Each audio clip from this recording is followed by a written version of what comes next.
Welcome to Babu YouTube channel. তো আজ রাতে আমাদের বাড়ি তৈরি করা হচ্ছে চপ। রাতে চপ আর মুড়ি খাওয়া হবে।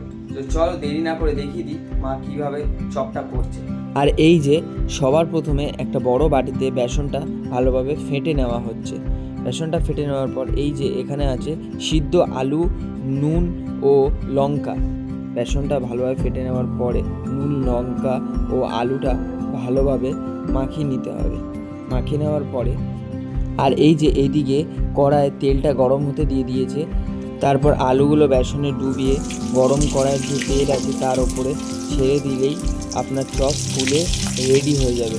এবার চপটা ভেজে নিতে হবে ভালো করে। তারপরে এই যে চপ আমাদের তৈরি। আর এই যে দুটো চপ ভাইয়ের জন্য এনেছি, এনাও ধরো। চপটা খেয়ে বলো কেমন হয়েছে। ভালো। কেমন হয়েছে? ভালো। কত ভালো? অনেক ভালো। ঠিক আছে, তাহলে খেয়ে নাও।